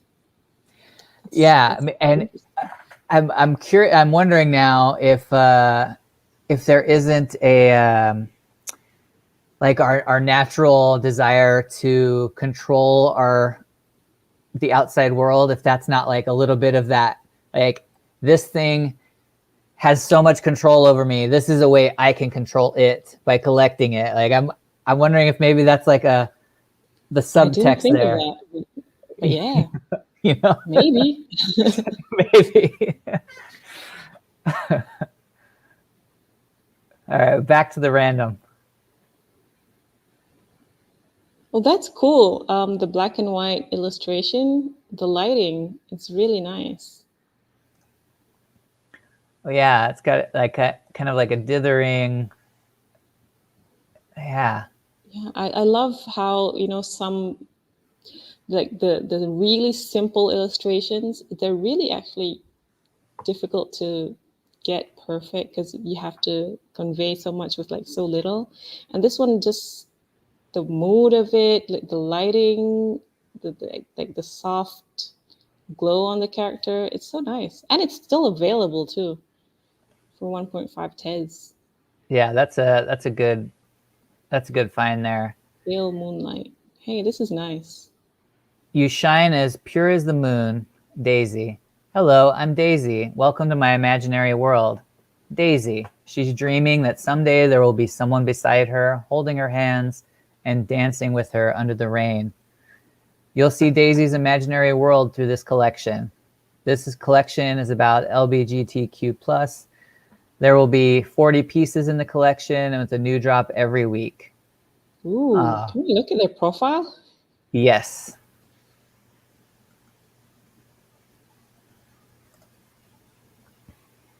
This might be the first one. Oh, no, there they come.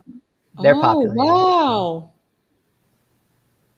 There's a wedding and everything. Oh, it's like the same pose, but like with different scenarios going on. That's Very interesting. cool. Absolutely. We're going to follow. Only 61 followers. Gotta give them a follow. Did you follow them? It didn't seem like it. Oh, there we go. Maybe someday. Go back and look at this. Absolutely. These are, yeah, very cool. I like the second from last with the moon. Is that a moon? And like the fairy lights also, and the black and white one. That's really nice. And the sunset one. It's interesting how they like take the same pose, but just like create different moods with the lighting and the scenery. That's cool. And even there's like some subtle differences between each one, but it's that same scene. It's an interesting kind of way to do like a series. Yeah, it's not like a like profile picture or anything. It's like a pose, but like I guess like a different moments throughout these characters' lives or something. Yeah, that's interesting. It's like a more emotional kind of series. Oh, it's animated actually. Oh, it is, huh? Oh wow, that's dope. Even better. See, there's an aspect to the leaky roof that can be fun sometimes. Sometimes you get surprises. Lols. Oh, this is cool. I wonder. I bet this one's animated too. Then. Yeah, it seems like it is because the frame was changing. Yeah. Yeah, I'm gonna have to go back and check this out. It is what? It is me, your angel. Can I open this on my? What's their Twitter? It is me too NFT, but with 2 eyes at the beginning. Oh. It is me too. The number 2. TOO. NFT. Yeah. Oh, they follow me already. I'm gonna give them a follow. All right. Cool. That's awesome. Some great finds already.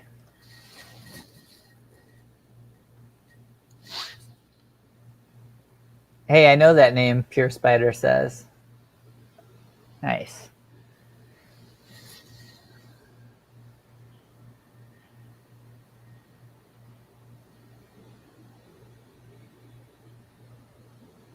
Never mind the secondary market.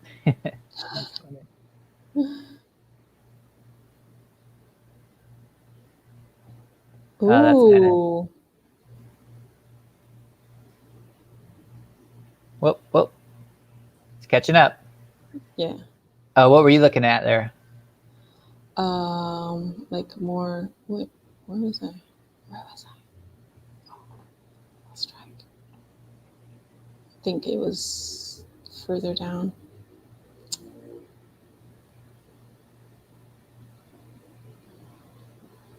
Can't seem to find it.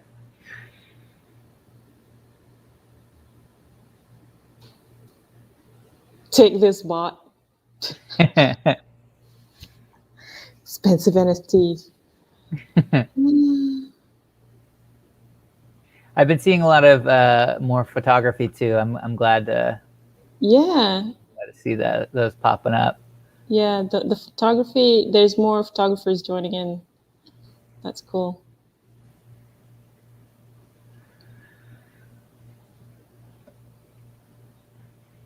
Oh yeah, this one. The circle-ish interactive one.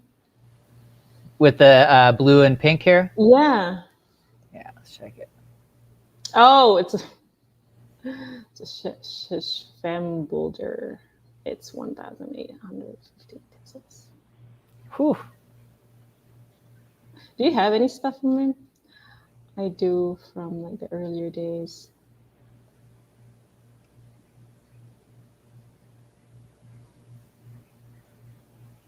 He's really making it big these days.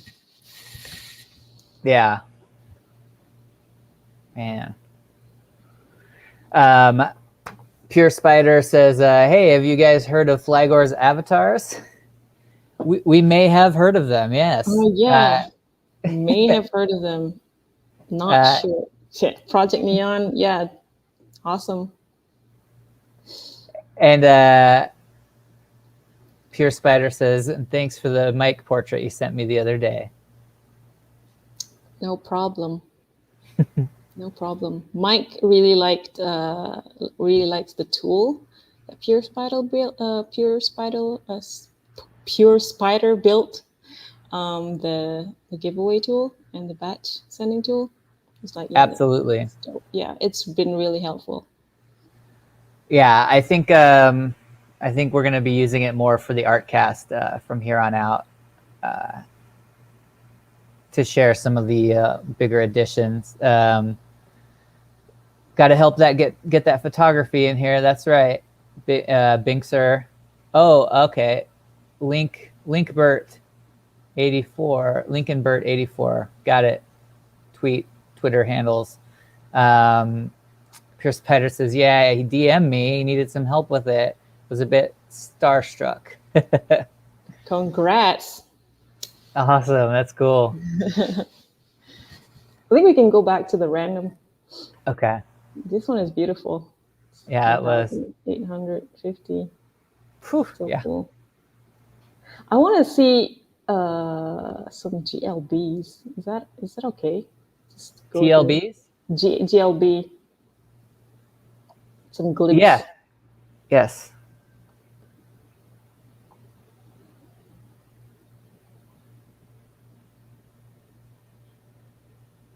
Oh, that's awesome.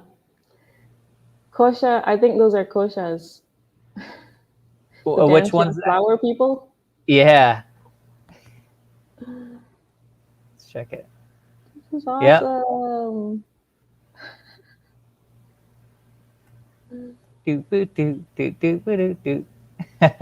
Yeah.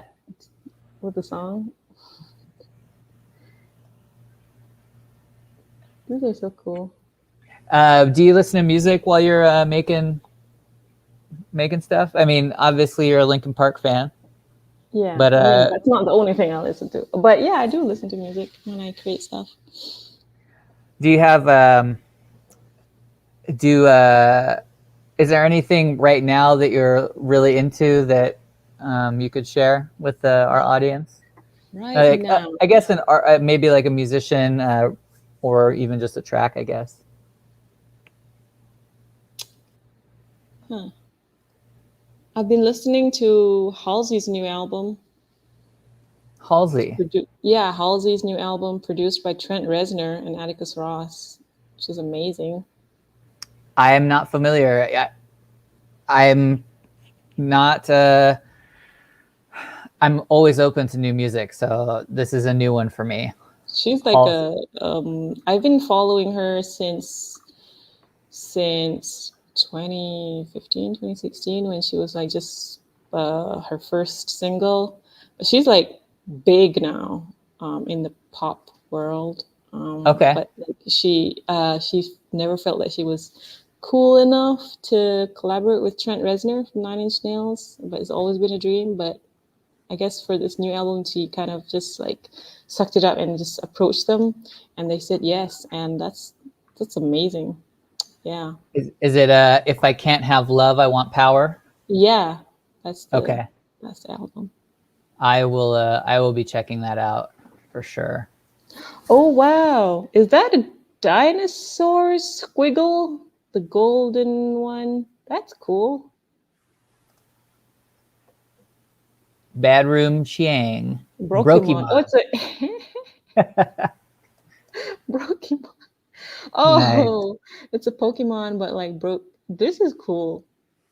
That is cool. This is fun. It's got some detail too. Yeah. Ooh. Whoa. Look at that detail. Like the oxidized parts and everything. Yeah. See how close we can get. Pokemon. I guess it's a series where they do like Pokemons, but like in this style. It's kind of dope. Yeah, right. Let's see if there's more. Yeah, there's a few of them. Let's check this one. Pokemon 7, Boundaries of Memory. But I saw they didn't verify that profile, so I never buy from non-verified profiles. Same. Yeah. So a word of advice for anyone who hasn't verified their profile, do that. Yes. We'll make sure every once in a while now. So I've noticed that Some people haven't done the TZ profiles. Right.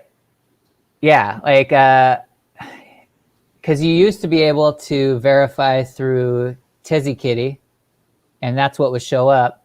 But since they started doing the new profile changes, some people haven't done it yet.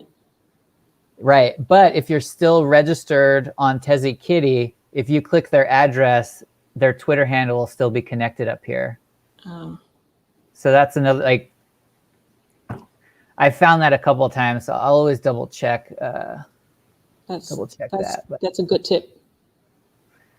That's it. Looks like someone making skull series. Yeah, right. Lots of skulls.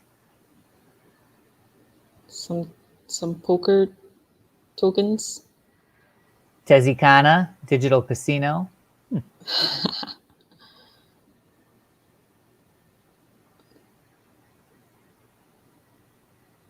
like some Olympic coffee over here.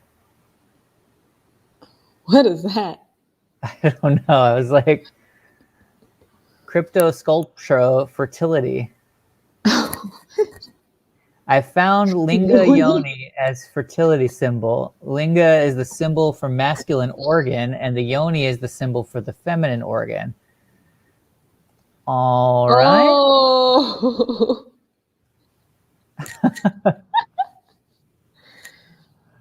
Interesting. Yeah. But the way it just wiggles around, Yeah. it's just so eye-catching. I was just like, what is that?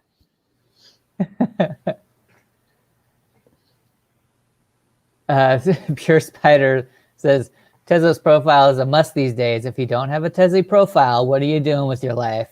Top tip. Yeah. Mike, he didn't do the Twitter thing until recently, and then when I first DM'd him, like, hey, you should set up your Twitter with the TZ profiles. He's like, oh, I didn't want to have to tweet the message. Right. He did it. So he had to do like 3 times, I think he tweeted it out, and all the the oblivious followers were like, "What? Yeah. What is this? What's going on? This is You're a Wendy's, verifying? sir. Yeah. I'm Cool. testing that blah blah blah blah blah blah blah." All right. Well, This I has think been we'll wrap fun. it up here. Yes, Yeah. it has been. I've had a lot of fun, and then, like I said, thank you so much for taking the time. I know it's super late, Thank you so for having me. definitely good to make a new friend. Really nice to get to know you, and yeah, keep in touch, and we'll pick the winner from the chat and send that out in the next day or so. It might just take me a minute to get all the names together and do a little random pull, and yeah, we can get that gift sent off. So thank you for that as well. Thank you so much, and I guess we'll catch each other soon on a poetry session. Absolutely. Okay, awesome, Moon. Thank you so much. All right. Bye. We'll see you later. Well, thank you guys again. You guys are awesome for hanging out. We had a lot of people in the chat, a lot of people watching. Grateful for you guys. And next week, really stoked as well. I've been looking at this person's art for a while. So we're going to have Patrick Trezett on next week talking about his artwork and his process. So if you're not familiar with Patrick Trezett, come on back and hang out. But today has been so fun, and we'll get to a giveaway later, and we'll be seeing you guys soon. So thank you so much, and take care of yourselves. And yeah, and take care of yourselves for real. Don't neglect your mental health. I think that was a big takeaway from today is, we're creative artists, we're people that are just doing all kinds of things, but we're also just people. So again, take care of yourself. Take a minute to go out and touch grass. Take a minute, do some breathing, disconnect, and yeah, take care of yourself. And yeah, thank you guys so much. See you soon. Peace. Touch ass. Leaving it there. Bye, guys.